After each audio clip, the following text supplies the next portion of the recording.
차가운 도시의 새벽 공기는 수많은 아르바이트로 단련된 이서진의 뺨을 날카롭게 스쳤다. 그녀는 낡은 스쿠터의 핸들을 꽉 잡은 채 빌딩 숲 사이를 능숙하게 빠져나갔다.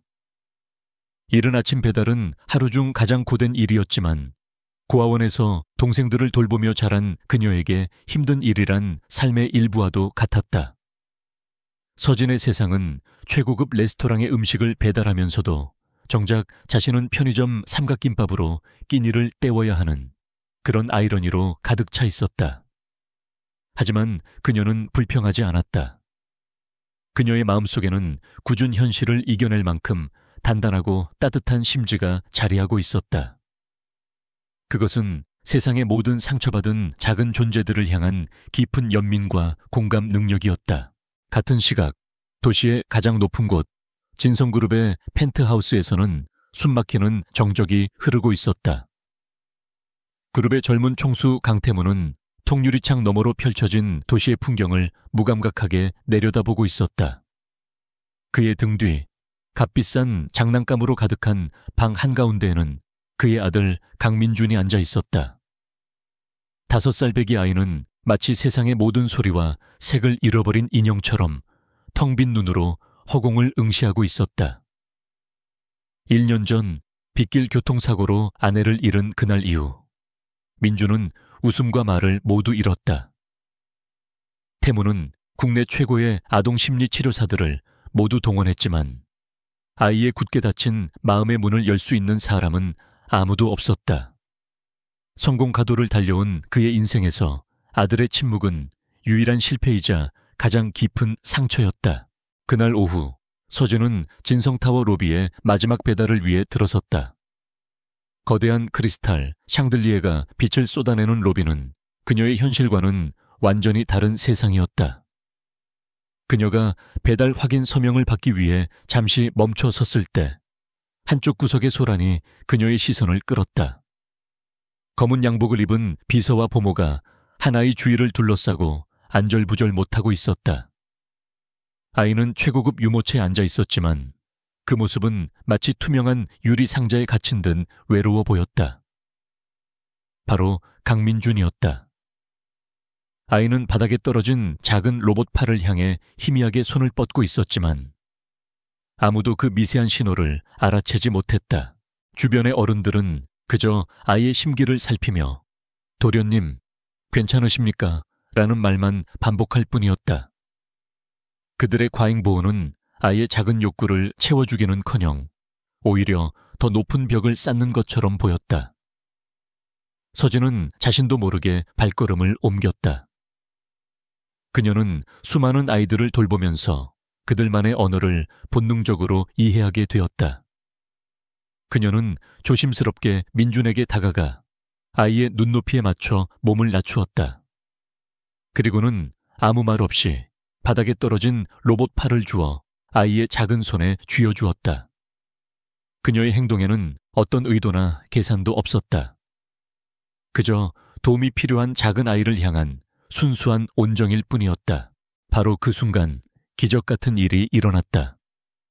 서진의 따뜻한 손끝이 민준의 차가운 손에 닿는 찰나 아이의 입가에서 아주 작은 소리가 새어나왔다. 그것은 웃음이라기보다는 공기가 터져나오는 소리에 가까웠지만 지난 1년간 어떤 감정도 내비치지 않았던 아이에게서 나온 첫 반응이었다. 민준의 텅 비어있던 눈동자에 아주 희미하게 생기가 스쳤다. 아이는 고개를 들어 처음으로 자신에게 다가온 낯선 여자를, 이서진을 올려다보았다. 그 짧은 순간 두 사람의 시선이 허공에서 마주쳤다. 로비의 모든 소음이 거짓말처럼 멈췄다. 아이의 변화를 목격한 비서와 보모는 물론 멀리서 그 광경을 CCTV로 지켜보던 강태무마저 숨을 죽였다. 태무는 집무실 의자에서 벌떡 일어났다. 모니터 속 초라한 배달원 복장을 한 여자가 자신의 아들 곁에 쭈그려 앉아 있었다. 그리고 그의 아들은 단 한 번도 보인 적 없던 표정으로 그녀를 바라보고 있었다. 수많은 전문가들이 실패했던 일을 이름 모를 한 여자가 단 한 번의 손길로 이뤄낸 것이다. 태무의 심장이 쿵 하고 내려앉았다. 그것은 충격이자 아주 오랜만에 느껴보는 희미한 희망의 전조였다. 서진은 아이의 작은 반응에 부드럽게 미소 지어준 뒤 자신의 임무가 끝났음을 깨닫고 자리에서 일어났다. 그녀에게는 그저 일상적인 작은 선행이었을 뿐 그 일이 어떤 파장을 불러일으킬지는 전혀 상상하지 못했다. 그녀는 서둘러 로비를 빠져나갔고 곧 도시의 익명 속으로 사라졌다. 하지만 그녀가 남기고 간 여운은 진성타워 최고층에 남았다.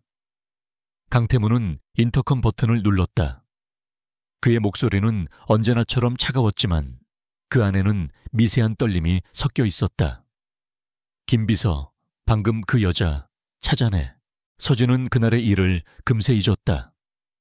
그녀의 삶은 다음 배달, 다음 아르바이트, 그리고 다음 달의 월세를 걱정하기에도 벅찼기 때문이다. 그녀는 보육원 동생들의 학비를 벌기 위해 밤낮 없이 일했고 잠시 쉬는 시간에는 아동 심리 치료에 관한 책을 읽었다. 언젠가 자신처럼 상처받은 아이들을 전문적으로 돕고 싶다는 막연한 꿈이 그녀를 지탱하는 유일한 힘이었다. 그녀가 만났던 수많은 아이들의 얼굴이 스쳐 지나갔지만 진성타워 로비에서 만난 그 인형 같던 아이의 공허한 눈빛은 유독 마음에 남았다. 그 아이는 어떤 상처를 가졌기에 그렇게 굳어버렸을까? 한편 강태무의 지시는 진성그룹의 정보팀을 총동원하게 만들었다. CCTV, 영상 분석, 배달업체 기록 조회, 그리고 로비 출입 기록 대조까지. 단 몇 시간 만에 이서진의 모든 신상 정보가 그의 책상 위에 올라왔다. 26살, 부모님은 어릴 적 사고로 사망, 보육원 출신. 현재는 여러 개의 시간제 아르바이트로 생계를 유지. 이력서에는 특별한 것 하나 없었지만 태무는 그녀의 평범한 정보 뒤에 숨겨진 무언가가 있음을 직감했다. 돈으로 살 수 없는 사람의 마음을 움직이는 힘. 그는 그것이 절실하게 필요했다. 다음 날 서진이 낡은 옥탑방으로 돌아왔을 때 그녀를 기다리고 있는 것은 낯선 고급 세단과 검은 양복을 입은 남자였다. 김비서는 정중하게 자신을 소개하고는 믿을 수 없는 제안을 건넸다. 이서진 씨, 저희 회장님께서 뵙고 싶어 하십니다. 서진은 보이스피싱이나 신종사기라고 생각했다. 대한민국을 움직이는 진성그룹의 회장이 자신 같은 평범한 배달원을 만날 이유가 전혀 없었기 때문이다. 그녀는 경계심을 늦추지 않은 채 거절했지만 김비서는 끈질겼다. 강민준 도련님에 관한 일입니다. 그 이름을 듣는 순간 서진의 뇌리에는 어제의 그 공허한 눈동자가 떠올랐다. 결국 서진은 김비서의 차에 올랐다. 차는 그녀가 매일 지나다니던 길을 달려 한 번도 들어가 볼 엄두조차 내지 못했던 부천의 한 저택으로 향했다. 거대한 철문이 열리고 잘 가꿔진 정원이 눈앞에 펼쳐졌다. 모든 것이 비현실적이었다. 저택 안으로 들어서자 강태무가 그녀를 기다리고 있었다. 사진이나 뉴스에서 보던 것보다 훨씬 더 차갑고 날카로운 인상이었지만 그의 눈빛 어딘가에는 깊은 절박함이 서려 있었다. 그는 아무런 감정 없는 목소리로 본론을 꺼냈다. 내 아들 민준이의 전담 치료사가 되어주시오. 서진은 당황했다. 저는 전문 치료사가 아닙니다. 자격증도 없고요. 그녀는 솔직하게 말했다. 자신은 그저 아이들을 좋아하는 평범한 사람일 뿐 그런 엄청난 책임을 질 수 없었다. 하지만 태무는 그녀의 말을 가로막았다. 최고의 전문가들도 실패했소. 하지만 당신은 해냈지. 민준이가 당신을 보고 처음으로 소리를 냈어. 그의 목소리에는 서진이 거부할 수 없는 간절함이 묻어 있었다. 그는 하얀 봉투 하나를 테이블 위로 내밀었다. 이건 계약금이요. 당신이 상상하는 것 이상의 다을을 약속하지. 필요한 모든 지원을 아끼지 않겠소. 단 한 가지, 내 아들이 다시 웃게만 해준다면 봉투 안에는 서진이 평생 만져보지도 못할 거액의 수표가 들어있었다. 그 돈이면 당장 지긋지긋한 아르바이트를 그만두고 보육원 동생들의 미래까지 책임질 수 있었다. 하지만 서진을 움직인 것은 돈이 아니었다. 그녀의 마음을 흔든 것은 대한민국 최고의 권력자가 내비친 한 아버지로서의 처절한 슬픔과 그리고 다시 한번 떠오른 민준이의 그 외로운 눈빛이었다. 그녀는 아이의 눈에서 과거 자신의 모습을 보았다. 세상에 홀로 남겨진 것만 같았던 어린 시절의 상처. 그녀는 자신도 모르게 대답했다. 알겠습니다. 하지만 조건이 있습니다. 강태무의 눈썹이 살짝 올라갔다. 감히 자신에게 조건을 거는 사람은 없었다. 말해보시오. 서진은 떨리는 목소리를 가다듬고 단호하게 말했다. 저는 아이를 돈으로 대하지 않습니다. 제가 머무는 동안 민준이를 한 명의 인격체로 존중해 주십시오. 그리고 저의 방식을 믿어주셔야 합니다. 그녀의 당돌하지만 진심 어린 눈빛을 마주한 순간 강태무는 처음으로 표정에 미미한 변화를 보였다. 그는 아주 짧게 고개를 끄덕였다. 그렇게 가난한 고아 소녀와 냉정한 재벌 총수, 그리고 마음의 문을 닫은 한 아이의 기묘한 동거가 시작되려 하고 있었다. 이서진이 강태무의 저택에 발을 들인 첫날, 그녀는 마치 거대한 박물관에 잘못 들어온 관람객이 된 기분이었다. 그녀가 가져온 짐이라고는 낡은 배낭 하나가 전부였지만 집사는 그녀를 위해 거대한 드레스룸이 딸린 방을 안내했다. 대리석 바닥은 그녀의 낡은 운동화 자국 하나 남기는 것조차 죄스럽게 만들었고 창문 밖으로 보이는 완벽하게 조경된 정원은 비현실적인 그림처럼 느껴졌다. 모든 것이 차갑고 거대하고 또 텅 비어 있었다. 이곳에는 사람 사는 온기 대신 잘 관리된 고독의 냄새만이 배어 있었다. 그녀는 이곳에서 한 아이의 마음을 녹여야 한다는 사실에 새삼 막막함을 느꼈다. 저택의 살림을 총괄하는 엄집사는 서진에게 노골적인 불신을 드러냈다. 그녀는 강태무의 죽은 아내를 오랫동안 모셔온 인물로 서진을 갑자기 굴러들어온 돌처럼 여겼다. 사모님께서는 생전의 질서를 무척 중요하게 생각하셨습니다. 도련님의 일정은 분 단위로 짜여 있으니 함부로 바꾸려 들지 마세요. 엄집사의 목소리는 정중했지만 그 안에는 날카로운 가시가 숨어 있었다. 그녀는 서진의 일거수일투족을 감시하며 그녀가 값비싼 도자기에 먼지라도 묻힐까 전전긍긍했다. 서진은 이곳에서 아이의 마음을 얻기 전에 이 거대한 성에 보이지 않는 규칙과 먼저 싸워야 한다는 것을 깨달았다. 며칠 뒤 강태무는 서진을 자신의 서재로 불렀다. 서재는 저택의 다른 곳보다 더욱 위압적인 공간이었다. 한쪽 벽면을 가득 채운 책들, 그리고 방 한가운데를 차지한 거대한 원목 책상 위에는 두툼한 계약서가 놓여 있었다. 꼼꼼히 읽어보고 서명하시오. 강태무의 말에는 어떤 감정도 실려 있지 않았다. 서진은 떨리는 손으로 계약서를 집어들었다. 법률 용어로 가득한 조항들은 그녀를 주눅들게 만들었지만 그녀는 정신을 집중해 한 줄 한 줄 읽어 내려갔다. 비밀 유지 의무, 언론 접촉 금지, 그리고 성과 부진 시 즉시 해고 가능 조항까지. 모든 것이 그녀를 옥죄는 족쇄처럼 느껴졌다. 그녀는 한 조항 앞에서 멈칫했다. 을은 갑이 정한 치료 방침과 생활 수칙을 절대적으로 따라야 하며 독단적인 행동을 금한다. 서진은 잠시 망설이다가 용기를 내어 입을 열었다. 회장님, 이 조항은 수정해 주셨으면 합니다. 태무의 미간이 순간 좁혀졌다. 감히 그의 결정에 이의를 제기하는 사람은 없었다. 이유는 서진은 그의 차가운 시선을 피하지 않고 똑바로 마주보며 대답했다. 아이의 마음은 정해진 규칙으로 열 수 있는 게 아닙니다. 민준이에게 필요한 건 짜인 일정이 아니라 따뜻한 교감입니다. 저를 믿고 맡겨주시기로 하셨다면 제게 최소한의 자율성은 보장해 주셔야 합니다. 그 순간 서재 안에는 무거운 침묵이 흘렀다. 태무는 오랫동안 서진의 얼굴을 뜯어보았다. 그녀의 눈은 두려움에 떨고 있었지만 그 안에는 자신의 신념을 지키려는 확고한 의지가 담겨 있었다. 그는 문득 깨달았다. 자신이 지금까지 돈으로 고용했던 수많은 전문가들은 그의 권위 앞에서 아무런 반론도 제기하지 못했다. 그들은 자신의 방식이 아니라 고용주의 비위를 맞추는데 급급했다. 태무는 펜을 들어 해당 조항에 두 줄을 그었다. 좋소. 결과로 증명하시오.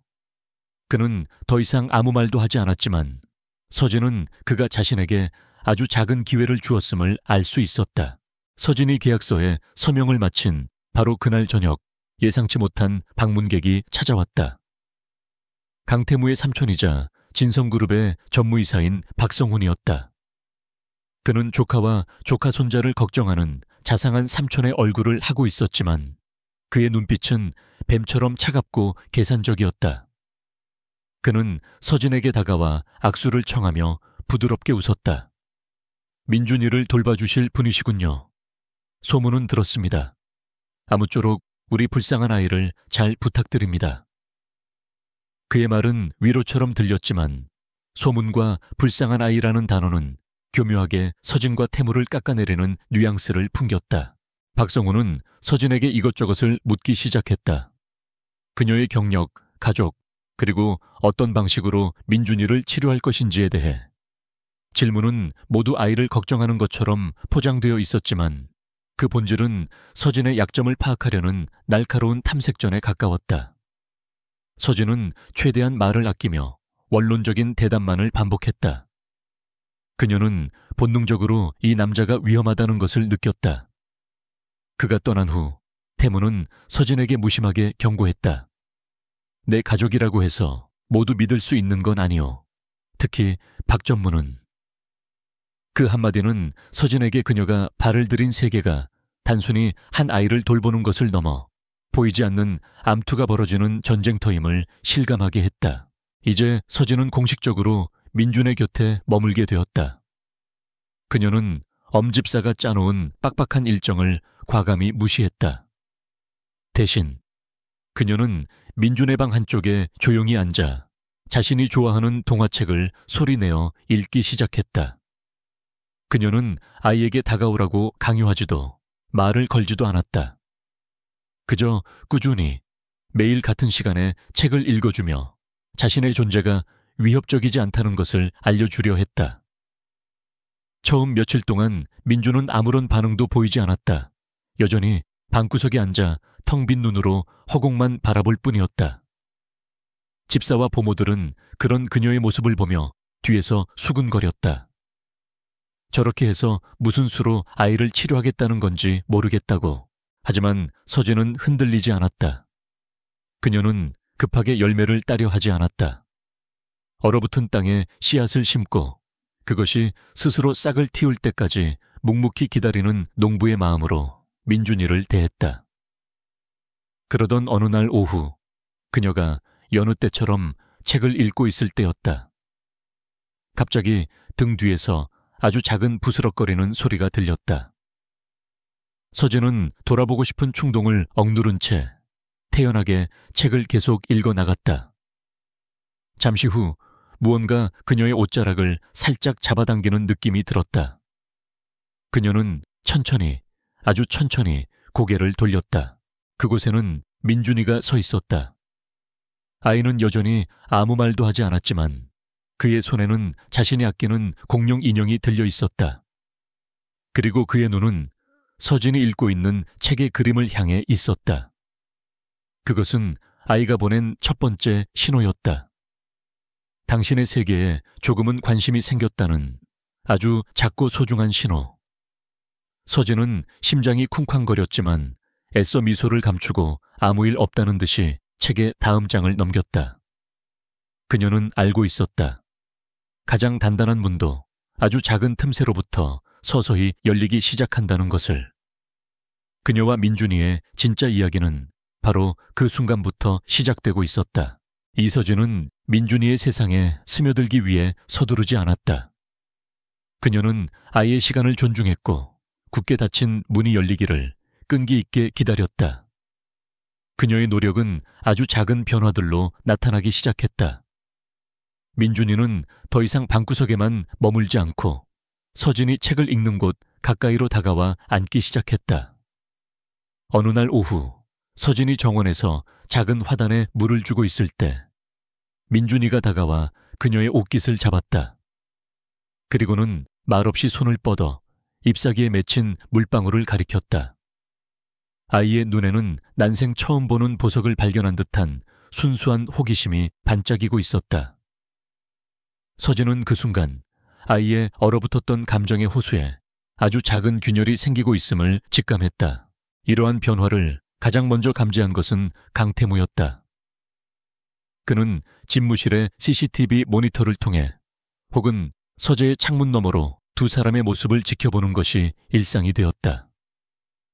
그는 서진이 값비싼 장난감이나 복잡한 교구 대신 흙과 물, 햇살과 바람 같은 가장 기본적인 것들로 아이와 교감하는 모습을 보았다.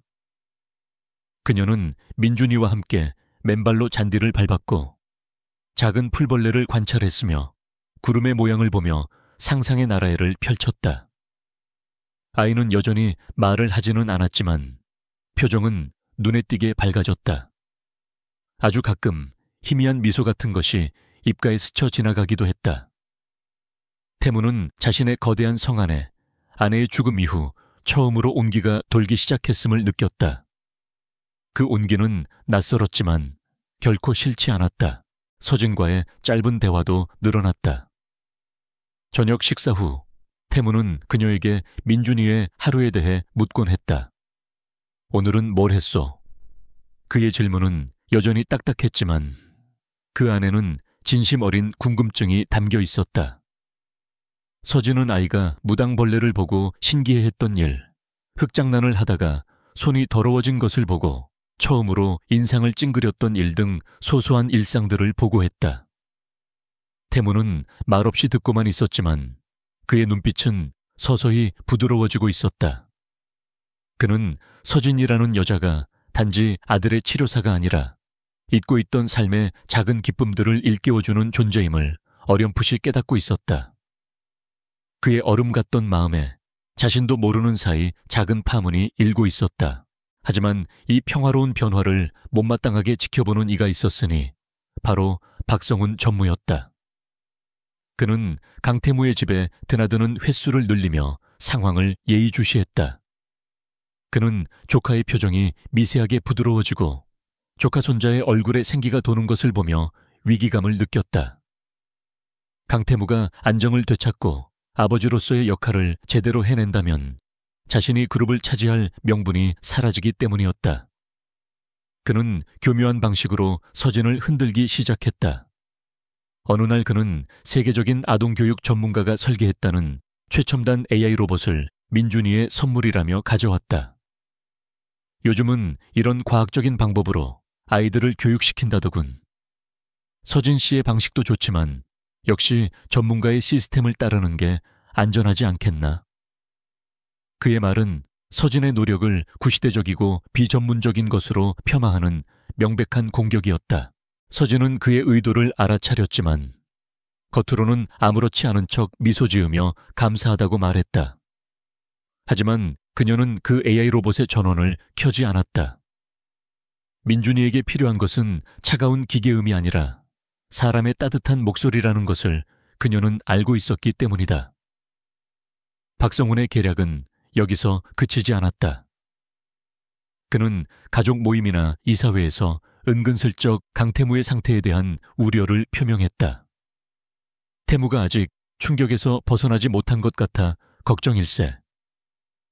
어디서 검증되지도 않은 젊은 여자를 들여서 아이를 맡기다니. 저러다 그룹 경영에까지 영향을 미치는 건 아닌지 모르겠네. 그의 걱정 어린 말 속에는 강태무의 판단력을 의심하게 만들어 그의 리더십에 흠집을 내려는 악의적인 의도가 숨어 있었다. 박성훈의 공작은 점점 더 대담해졌다. 그는 태무의 아내가 살아생전 후원했던 보육재단의 이사들을 저택으로 초대했다. 그리고는 마치 서진을 칭찬하는 척하며 그녀를 소개했다. 이 아가씨가 요즘 민준이를 돌보고 있습니다. 비록 전문가는 아니지만 마음만은 따뜻한 것 같더군요. 이사들은 서진의 초라한 행색과 어딘지 모르게 위축된 태도를 보며 수군거렸다. 박성훈은 의도적으로 죽은 조카 며느리와 서진을 비교하며 태무의 상처를 헤집었다.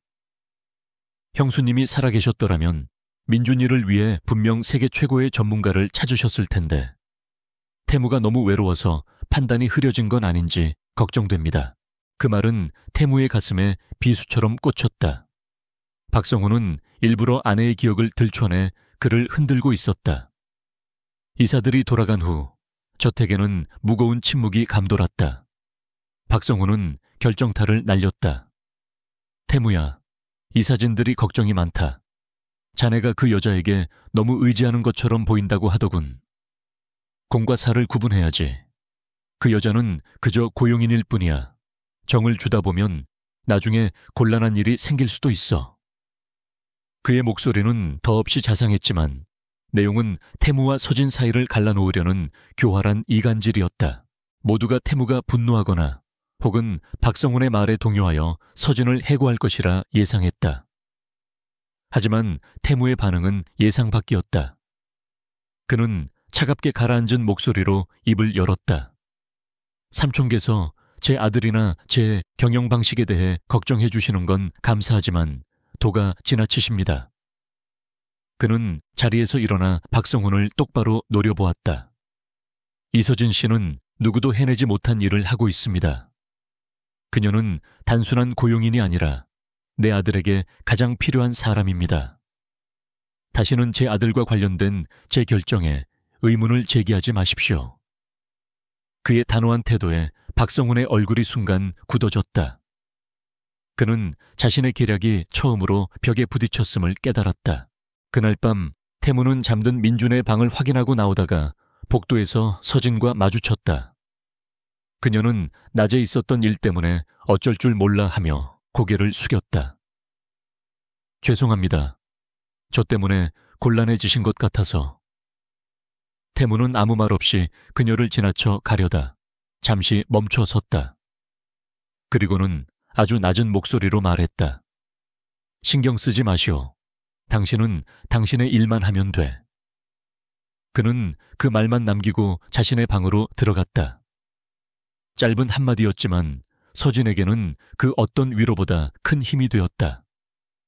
그것은 고용주가 직원에게 내리는 명령이 아니라 한 남자가 한 여자의 신념을 지지하고 인정하는 첫 번째 선언이었기 때문이다. 얼어붙었던 호수의 균열은 이제 아이뿐만 아니라 아버지의 마음속에서도 서서히 번져나가고 있었다. 장마가 시작된 어느 날 밤, 세상이 온통 물에 잠긴 듯 거센 비가 쏟아졌다.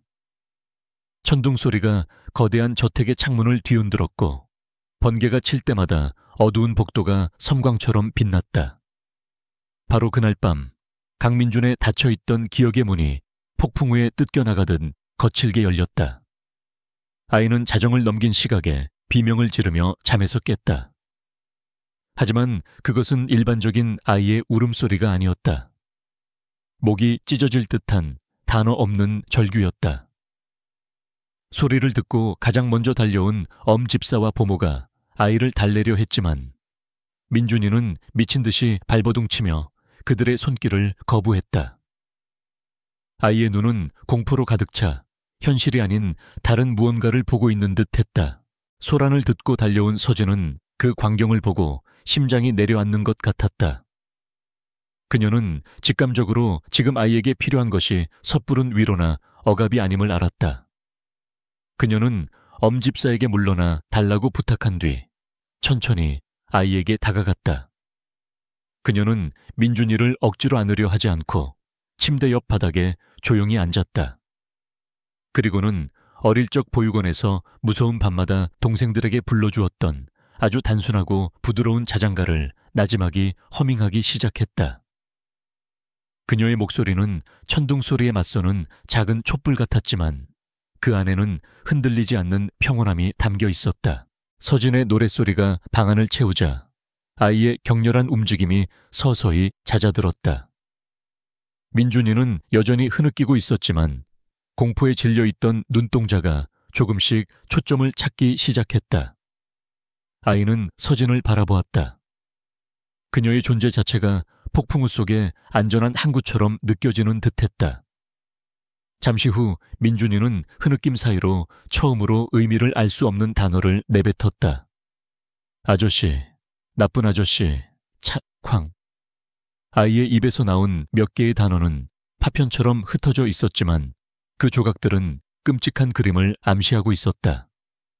공식적인 사고 기록은 빗길에 미끄러진 타이어 파열로 인한 단독 사고였다. 그 어디에도 나쁜 아저씨가 등장할 여지는 없었다. 강태무는 문 밖에서 모든 것을 지켜보고 있었다. 그는 자신의 아들이 그토록 고통스러워하는 모습에 가슴이 찢어지는 것 같았지만 동시에 아이의 입에서 나온 단어들에 온 신경이 곤두섰다. 서진이 마침내 지쳐 잠든 민준이를 침대에 눕히고 나왔을 때 두 사람은 복도에서 마주 섰다. 태무의 얼굴은 창백하게 굳어 있었다. 그는 서진을 자신의 서재로 이끌었다. 무거운 침묵 속에서 태무는 처음으로 아내의 사고에 대해 깊은 이야기를 꺼냈다. 그는 그날 아침 사소한 일로 아내와 다퉜던 일을 고백했다. 그것이 그들의 마지막 대화였다. 죄책감이 지난 일 연간 그를 괴롭혀왔다고 그는 지친 목소리로 말했다. 서진은 그의 고백을 묵묵히 들어주었다. 그녀는 섣부른 위로 대신 자신의 이야기를 꺼냈다.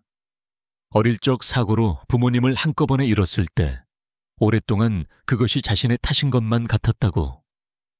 남겨진 사람들은 늘 그렇게 자신을 탓하며 살아간다고. 그녀의 담담한 목소리는 어떤 전문가의 상담보다 더 깊은 울림으로 태무의 마음에 와닿았다.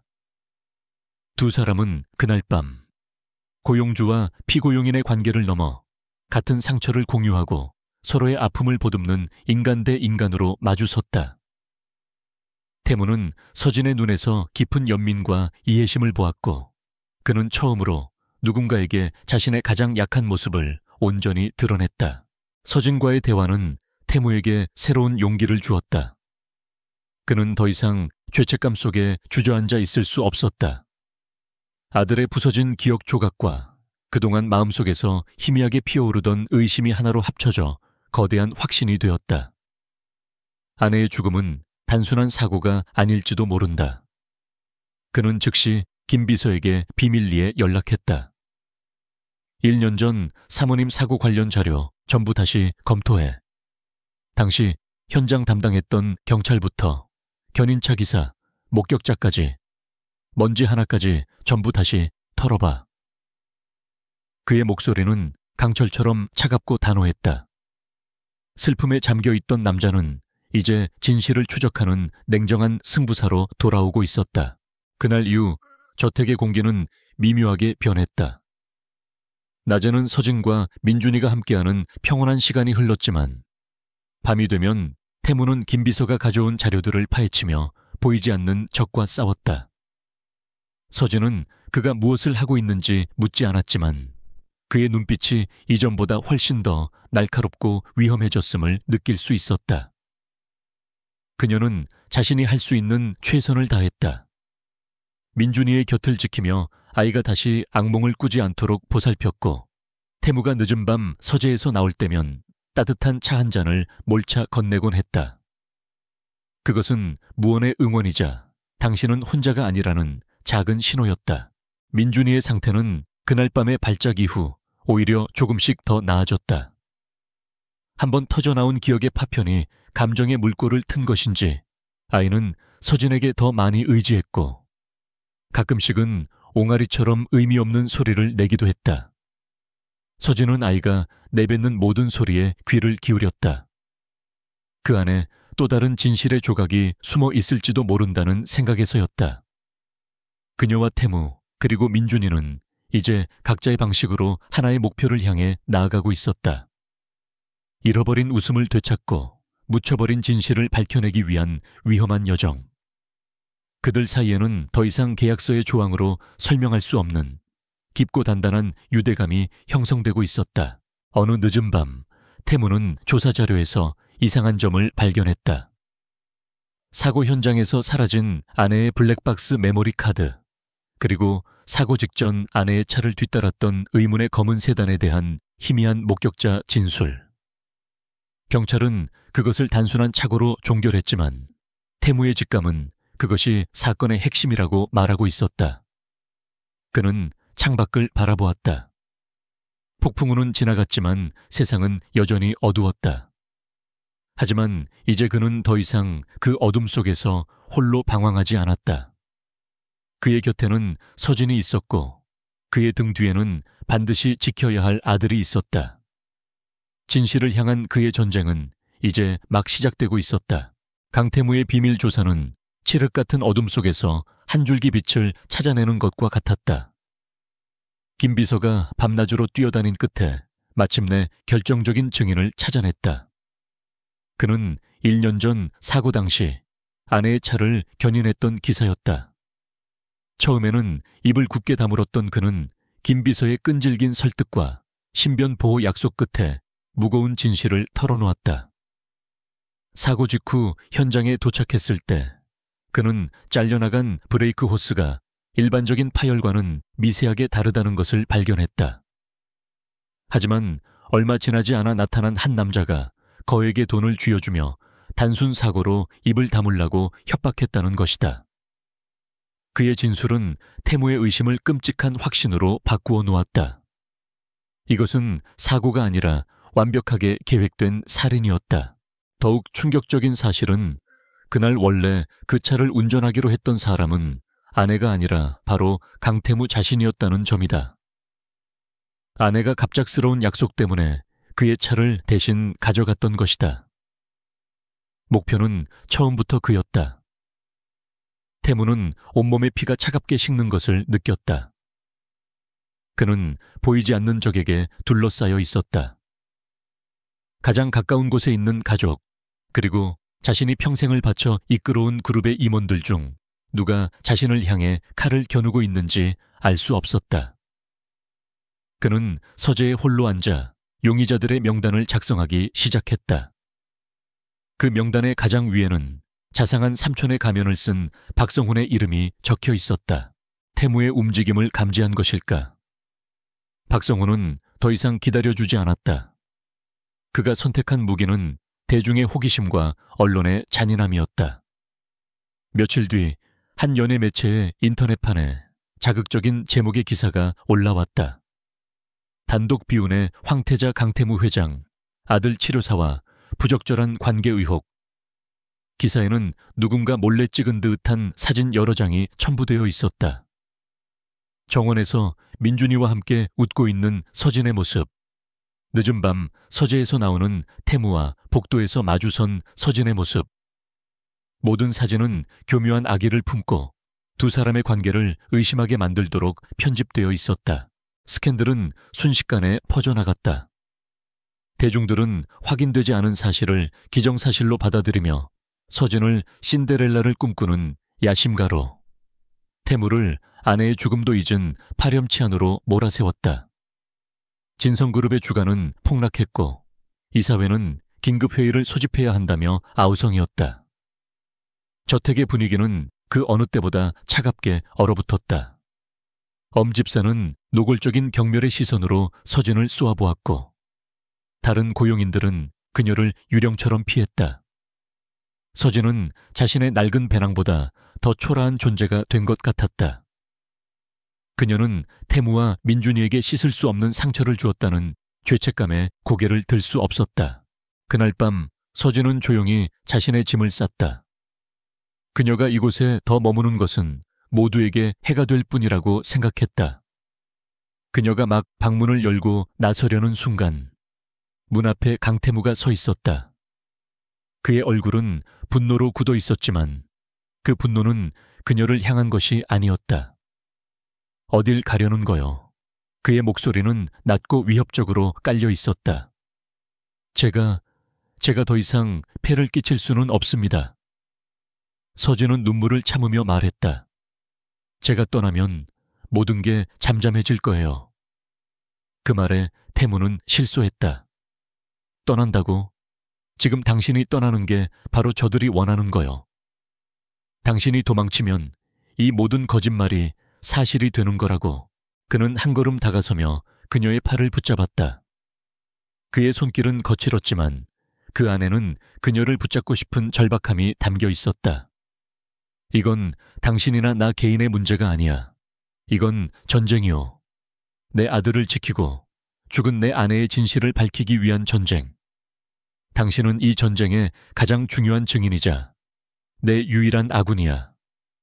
그는 처음으로 자신의 속내를 전부 드러냈다. 그는 더 이상 고용주로서 명령하는 것이 아니라 동료로서 그녀에게 간청하고 있었다. 그러니 도망치지 마시오. 내 곁에서 나와 함께 싸워주시오. 서진은 그의 흔들림 없는 눈동자를 바라보았다. 그녀는 그 눈 속에서 깊은 고독과 슬픔, 그리고 모든 것을 걸고 싸우려는 한 남자의 비장한 결의를 보았다. 그녀는 자신도 모르게 고개를 끄덕였다.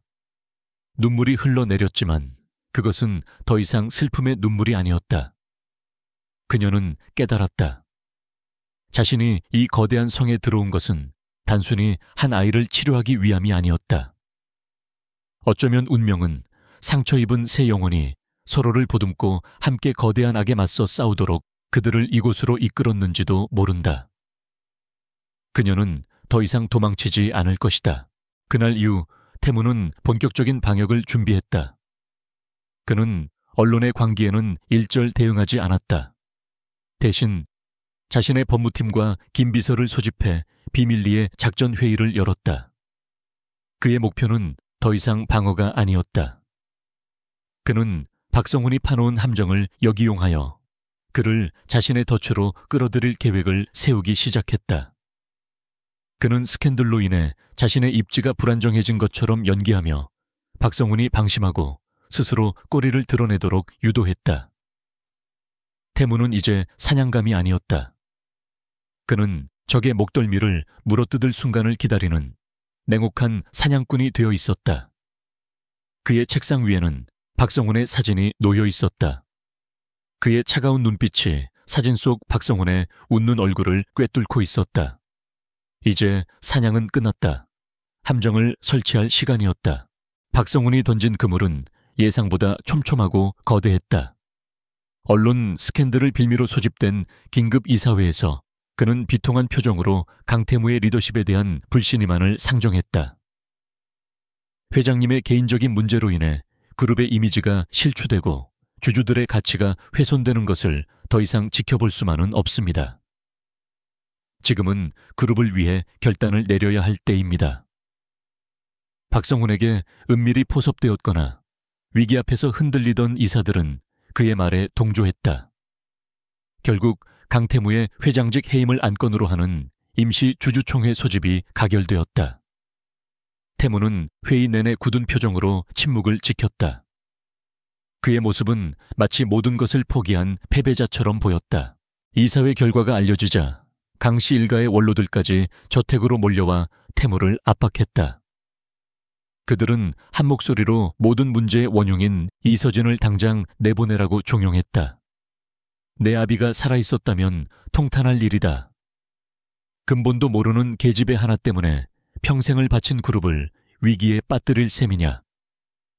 빗발치는 비난 속에서도 태무는 요지부동이었다.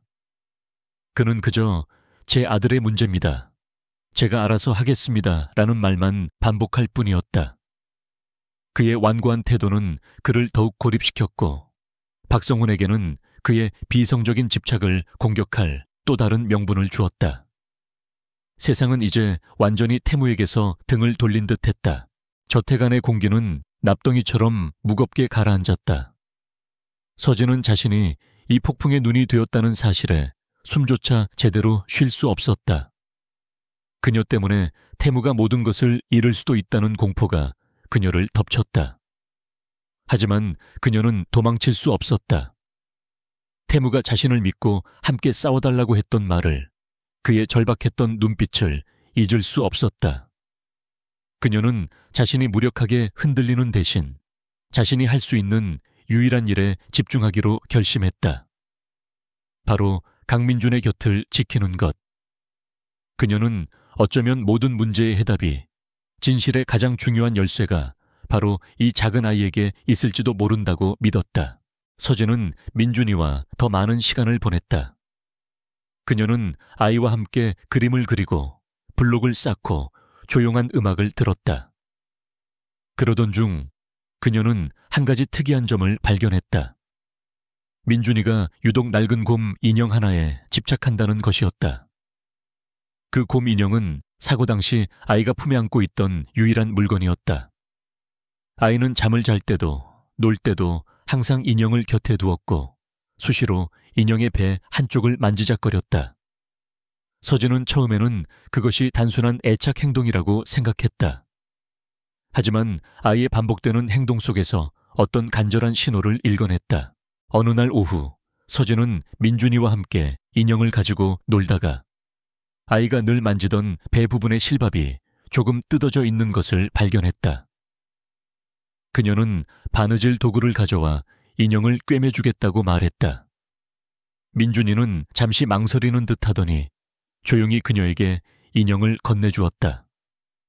서진이 뜯어진 부분을 살피던 순간 그녀의 손끝에 딱딱하고 차가운 무언가가 느껴졌다.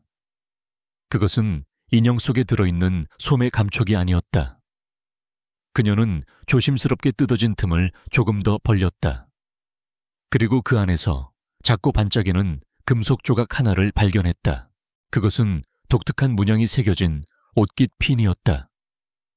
한눈에 봐도 고급스럽고 특별히 제작된 물건임이 분명했다. 그 핀을 보는 순간 서진의 머릿속에서 흩어져 있던 기억의 파편들이 하나로 맞춰졌다. 천둥치던 밤 악몽에 시달리며 아이가 내뱉었던 단어들. 나쁜 아저씨, 쾅. 서진은 온몸에 소름이 돋는 것을 느꼈다. 이것은 단순한 장신구가 아니었다. 1년 전 그날 사고 현장에 있었던 나쁜 아저씨가 남긴 유일한 흔적일지도 모른다. 민준이는 가장 끔찍했던 기억의 증거를 아무도 모르게 자신의 가장 소중한 친구 품 안에 숨겨두고 있었던 것이다. 서진은 심장이 터질 것처럼 뛰는 것을 느끼며 핀을 손에 쥐고 서재로 달려갔다. 서재 안의 강태무는 창밖을 보며 깊은 생각에 잠겨 있었다. 그의 뒷모습은 세상의 모든 무게를 짊어진 듯 외롭고 지쳐 보였다. 서진이 들어서는 소리에 그가 천천히 돌아보았다. 그의 눈은 모든 것을 체념한 듯 공허했다. 무슨 일이요? 서진은 떨리는 손을 내밀어 손바닥을 펼쳐 보였다. 민준이 인형 속에서 이게 나왔어요. 태무는 무심코 그녀의 손바닥 위를 내려다보았다. 그리고 그 핀을 보는 순간 그의 공허했던 눈동자가 순식간에 날카로운 빛으로 가득 찼다. 그의 동공이 가늘게 수축했고 굳게 닫혀있던 입술이 천천히 열렸다. 그는 그 핀을 알고 있었다. 그것은 박성훈이 속한 비밀 사교 클럽의 회원들만이 공유하는 특별 주문 제작된 핀이었다. 그리고 그는 이 핀의 주인이 박성훈의 수족처럼 움직이는 최측근 인물이라는 사실 또한 기억해냈다. 마지막 퍼즐 조각이 맞춰지는 순간이었다. 박성훈의 교활한 연극 뒤에 숨겨진 추악한 진실의 실체가 마침내 드러난 것이다. 지쳐 있던 패배자의 얼굴은 온데간데 없었다. 강태무의 얼굴에 섬뜩할 정도로 차가운 미소가 떠올랐다. 그는 서진의 손에서 핀을 집어들고 그녀의 어깨를 강하게 붙잡았다. 찾았소. 우리가 이길 수 있는 마지막 무기를. 그의 눈은 이제 불길처럼 타오르고 있었다. 모든 것이 박성훈의 계획대로 흘러가는 것처럼 보였지만 그는 알지 못했다. 가장 어두운 절망의 순간에 가장 순수한 영혼이 건네준 작은 진실의 조각이 이 거대한 판을 뒤집을 결정적인 한 수가 될 것이라는 사실을. 태무는 서진을 바라보며 말했다. 이제 함정은 완성됐어. 마지막 연극의 막을 올릴 시간이야. 주주총회 날이 밝아오고 있었다. 임시 주주총회가 열리는 날, 진성그룹의 컨퍼런스 홀은 살얼음판 같은 긴장감으로 가득 찼다. 수많은 주주들과 언론사 기자들이 자리를 가득 메웠고 모두의 시선은 단상 위에 선 박성훈에게 쏠려 있었다. 그는 비장한 표정으로 준비된 연설문을 읽어 내려갔다. 그는 강태무의 스캔들을 그룹 전체의 위기로 포장하며 자신의 구원자 이미지를 교묘하게 구축했다. 존경하는 주주 여러분, 우리는 지금 진성의 미래가 걸린 중대한 기로에 서 있습니다. 감정에 휩쓸려 이성을 잃은 리더에게 더 이상 우리 모두의 재산과 미래를 맡길 수는 없습니다. 그의 선동적인 연설에 장내는 술렁이기 시작했다. 강태무의 회장석은 텅 비어 있었고 이는 그의 패배를 기정사실화하는 듯 보였다. 박성훈이 회장 해임안을 표결에 붙이기 위해 의사봉을 들어 올리려는 바로 그 순간이었다. 쾅 하는 소리와 함께 컨퍼런스 홀의 육중한 문이 열렸다. 모든 사람들의 시선이 문 쪽으로 향했다. 그곳에는 있어야 할 사람이 그러나 누구도 예상치 못한 모습으로 서 있었다. 강태무였다. 그는 초췌하거나 패배한 기색 없이 오히려 얼음처럼 차갑고 날카로운 기운을 뿜어내며 홀 안으로 들어섰다. 그의 뒤로는 김 비서와 법무팀이 따르고 있었다. 장내의 모든 소음이 거짓말처럼 멎었다. 박성훈의 얼굴에서 자신만만했던 미소가 사라지고 당혹감이 스쳐 지나갔다. 태무는 단상으로 걸어 올라가 박성훈에게서 의사봉을 빼앗듯 넘겨받았다. 그는 마이크 앞에 서서 서류 뭉치를 단상 위에 내려놓았다. 주주 여러분께 심려를 끼쳐드린 점 진심으로 사과드립니다.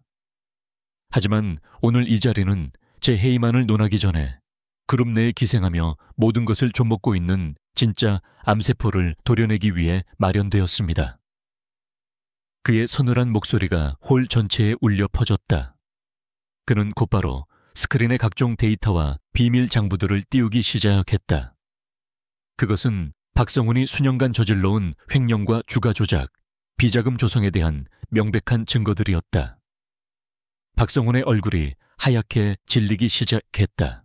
궁지에 몰린 박성훈이 증거 조작이라며 격렬하게 반발했다. 하지만 태무는 흔들리지 않고 마지막 카드를 꺼내들었다. 박성훈 전무의 경영 능력에 대한 이야기는 이쯤 해두고 그의 인간성에 대한 문제로 넘어가 보겠습니다. 태무의 말과 함께 스크린에는 사고 당시 견인 기사의 영상 증언이 재생되었다. 그는 떨리는 목소리로 브레이크 호스가 인위적으로 절단되어 있었으며 한 남자에게 돈을 받고 입을 다물었다고 고백했다. 장내는 경악으로 술렁였다. 태무는 영상이 끝나자마자 작은 비닐에 담긴 옷깃핀을 높이 들어 보였다. 그리고 이것이 그 남자가 현장에 떨어뜨린 물건입니다. 태무는 핀의 주인이 박성훈의 비서실장이자 최측근인 오 실장이라는 사실을 폭로했다. 지목당한 오 실장은 사색이 되어 자리에 주저앉았다. 박성훈은 이 모든 것이 자신을 모함하기 위한 거짓말이라며 미친 사람처럼 소리쳤다. 증거가 어디 있나? 저 핀이 그 현장에 있었다는 증거가 뭐냐고. 그의 발악에 가까운 외침이 끝나기도 전에 컨퍼셔런스 홀의 다른 쪽 문이 조용히 열렸다. 이번에 들어선 사람은 이서진이었다. 그녀는 작은 아이의 손을 꼭 잡고 있었다. 바로 강민준이었다. 홀 안이 모든 사람들이 숨을 죽였다. 박성훈은 경악을 금치 못했다. 세상에, 이제는 제정신이 아니구나. 저런 아픈 아이까지 이 더러운 싸움에 끌어들이다니. 그가 비난의 목소리를 높이는 순간 서진은 민준이의 눈높이에 맞춰 몸을 낮췄다. 그녀는 주변의 소란은 아랑곳하지 않고 오직 아이에게만 집중하며 부드럽게 속삭였다. 그녀는 겁에 질린 오 실장을 손으로 가리켰다. 민준아, 저 아저씨 기억나니? 모두의 시선이 작은 아이에게로 향했다. 민준이는 겁에 질린 눈으로 오 실장을 오랫동안 바라보았다. 아이의 작은 어깨가 파르르 떨렸다. 모두가 침을 삼키는 그 순간 아이의 입이 천천히 열렸다. 그리고 1년이 넘는 침묵을 깨고 작지만 너무나도 선명한 목소리가 흘러나왔다. 아이는 작은 손가락으로 오 실장을 정확히 가리키며 말했다. 나쁜 아저씨. 그 두 단어는 천둥처럼 홀 전체를 뒤흔들었다. 그것은 상처 입은 영혼이 내지른 그 어떤 증거보다 강력한 진실의 외침이었다. 그 순간 오 실장의 마지막 이성의 끈이 끊어졌다. 그는 자리에 무너지며 모든 것을 자백하기 시작했다. 강태무를 노리고 브레이크를 고장냈으며 모든 것은 박성훈의 짓이었다고 울부짖었다. 박성훈의 세계는 산산조각 났다. 그는 경호원들에게 끌려 나가면서까지 태무를 향해 저주를 퍼부었지만 그의 발악은 더 이상 누구에게도 닿지 않았다. 진실이 모든 거짓을 삼켜버린 후였다. 주주총회는 아수라장이 되었다. 하지만 강태무는 그 모든 혼란을 등지고 단상에서 내려왔다. 그는 다른 누구도 아닌 서진과 민준이가 있는 곳으로 향했다. 그는 두 사람 앞에 무릎을 꿇었다. 그리고는 아무 말 없이 자신의 세상을 구원해준 두 사람을, 자신의 아들과 그 아들을 다시 웃게 해준 여자를, 자신의 전부를 힘껏 끌어안았다. 그의 어깨가 아주 미세하게 떨리고 있었다. 길고 길었던 전쟁이 마침내 끝이 났다. 주주총회에 폭풍이 지나간 후 진실의 빛은 모든 어둠을 몰아냈다. 박성훈과 그의 일당은 살인 미수 및 횡령, 주가 조작 등의 혐의로 구속되어 법의 심판을 받게 되었다.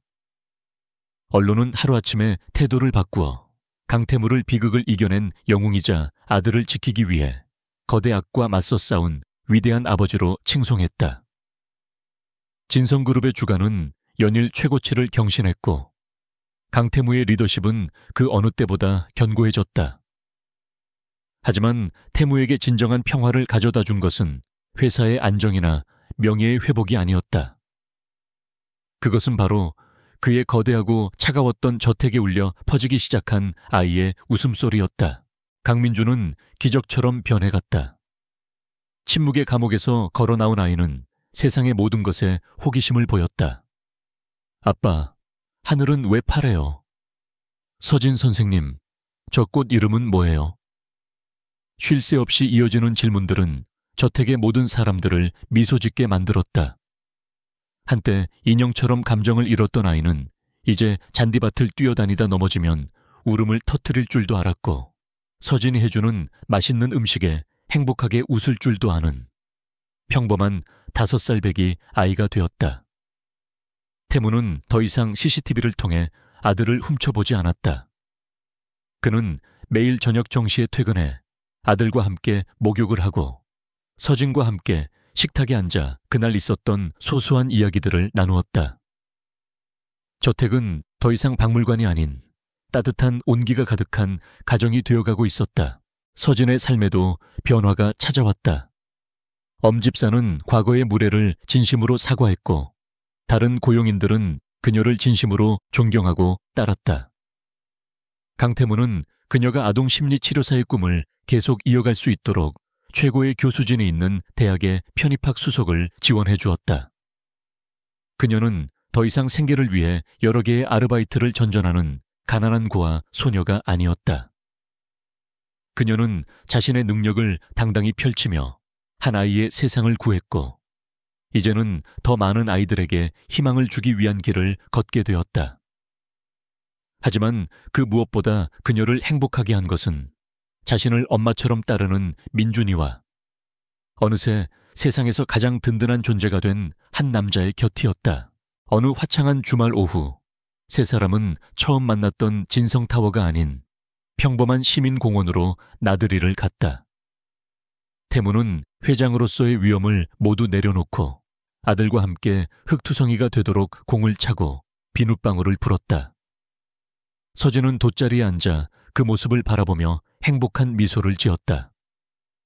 한바탕 뛰어놀던 민준이가 잠시 잠이 들자 태무는 서진의 옆에 와서 조용히 앉았다. 그는 한참 동안 아무 말 없이 함께하는 이 평화로운 순간을 음미하는 듯 했다.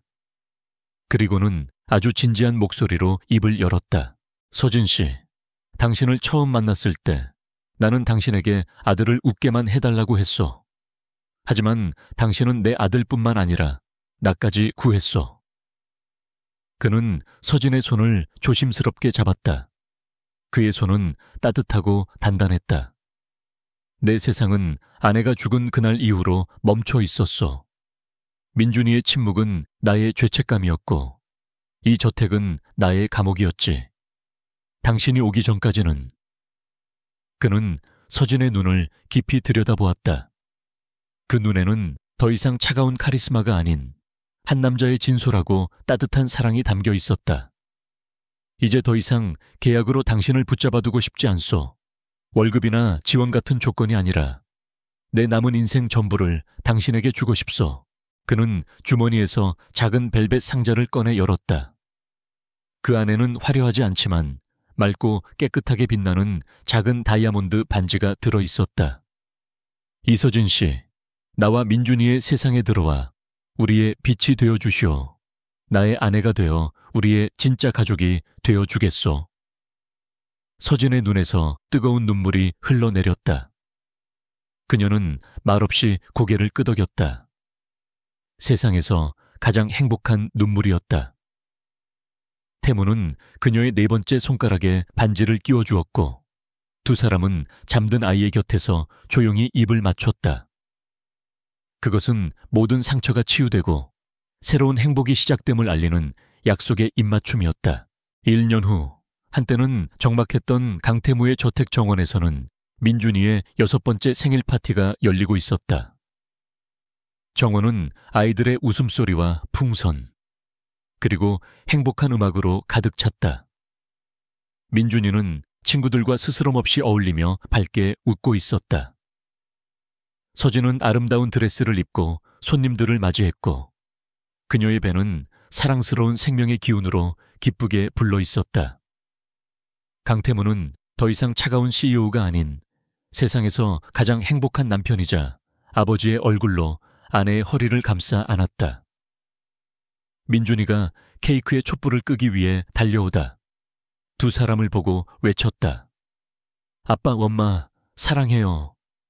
그 순간 세 사람은 서로를 끌어안았다. 가난했던 소녀의 따뜻한 손길 하나가 만들어낸 기적은 이제 그 누구도 깨뜨릴 수 없는 완전한 행복이 되어 그들의 삶 속에서 영원히 빛나고 있었다.